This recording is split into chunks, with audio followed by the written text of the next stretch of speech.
Magandang umaga! Dahil batid kong kayo ay handa na, tayo ay magsimula na ng pagtalakay. Ngayong araw ay ating tatalakayin ang nasyonalismo. Tunghayan na natin ang mga manifestasyon ng nasyonalismo sa Timog Asya sa India. Ang nagbigay daan ng pag-usbong ng nasyonalismo sa bansang India ay nangyari noong panahon ng pananakop ng mga Ingles sa kanilang bansa. Sa kanilang pakikihamok na ginawa laban sa mga Ingles ay dumaan muna sila sa pag-aalsa, rebolusyon at reforma bago nakilala sa kasaysayan ng India ang pag-aalsa ng Sepoy noong 1857 hanggang 1859. Ang mga Sepoy ang mga sundalong Indian na tumutol dahil sa racial discrimination na kanilang naranasan mula sa mga Ingles. Dahilan ng kanilang pag-aalsa laban sa mga Ingles ay pinakinabangan ng husto ang kanilang likas na yaman, kawalan ng kalayaan ng mga mamamayan, sa pilitang pang-aagaw ng mga lupain ng mga otoritadong Ingles, at pagtatangi ng lahi o racial discrimination. Isama na rin natin ang kawalan ng respeto sa kanilang kinagisnang kaugalian at tradisyon. Ito ang naging dahilan kung bakit nagkaroon ng Rebelyong Sepoy.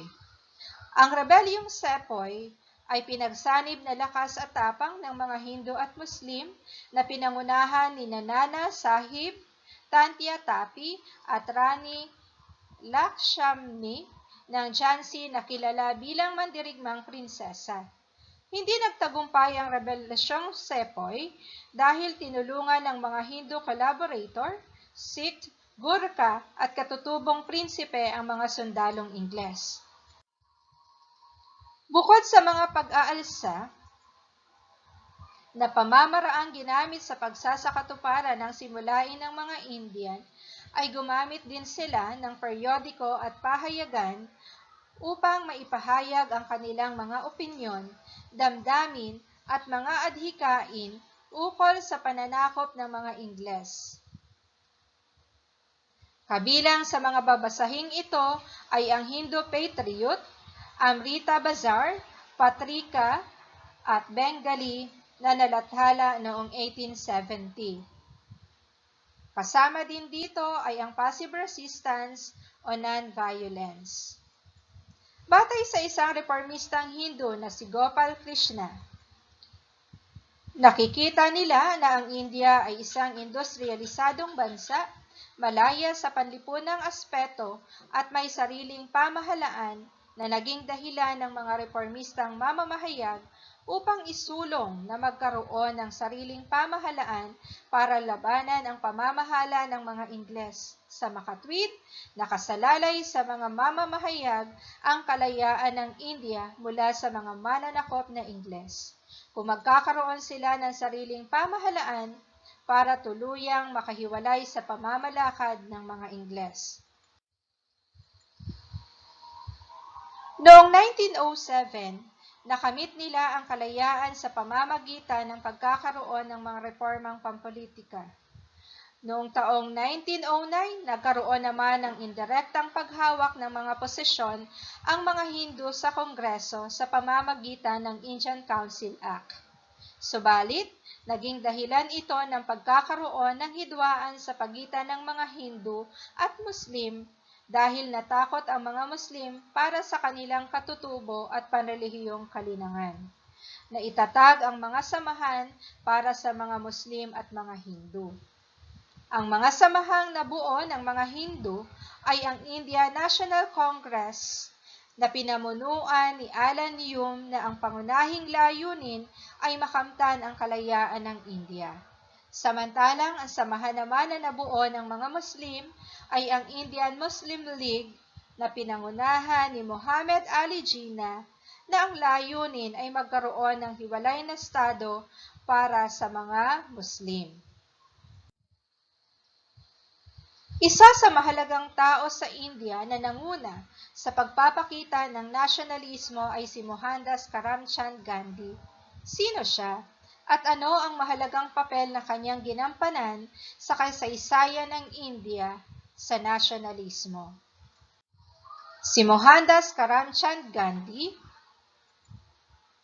ay ang nangunang leader nasyonalista sa India para makamit ang kanilang kalayaan. Nakilala siya bilang Mahatma, isang salitang Sanskrit na nangangahulugang dakilang kaluluwa dahil sa kanyang mapayapang pamamaraan sa paghingi ng kalayaan o non-violent means mula sa mga mananakop na Ingles. Isa siya sa nanguna sa pagsulong para tutulan ang pamamahala ng mga Ingles sa kanilang bansa. Binatikos niya ang ilan sa mga patakarang ipinatupad ng mga Ingles na taliwas sa kanilang kultura tulad ng mga sumusunod.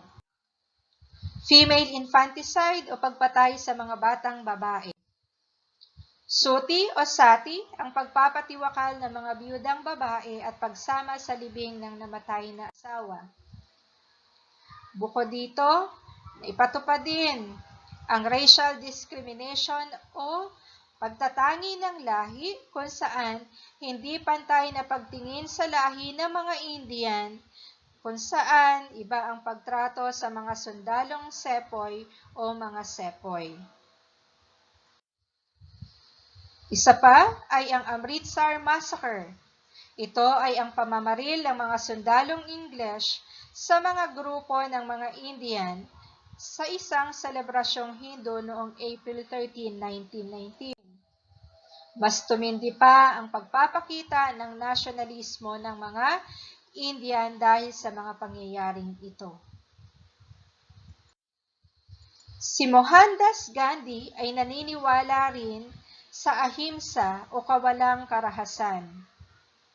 Kilala ang pamamaraang ito bilang passive resistance o non-violent, kung saan kailangang sabayan ng mapayapang paraan ng paghawak sa katotohanan o satyagraha.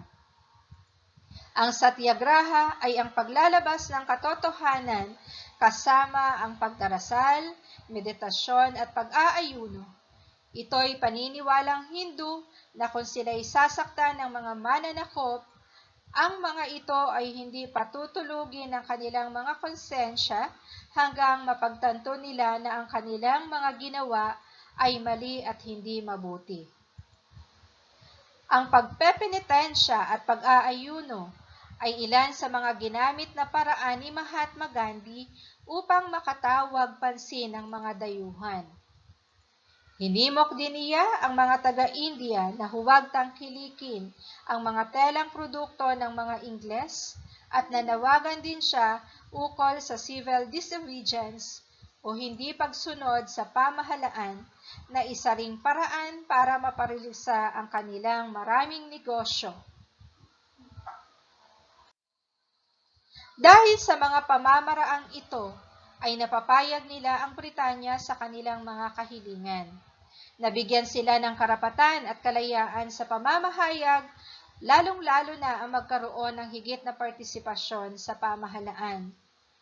Subalit, nagtagumpay man sa kalayaang minimiti mula sa mga mananakop na Ingles, ay hindi pa rin napag-isa ang mga Hindu at Muslim dahil nais ng mga Muslim na magkaroon ng isang estadong hiwalay sa India.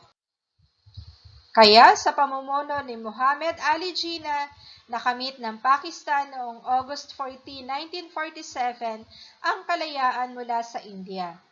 Siya ay nakilala bilang ama ng Pakistan at siya rin ang naging gobernador-general ng bansa matapos makamit ang kalayaan mula sa mga Ingles.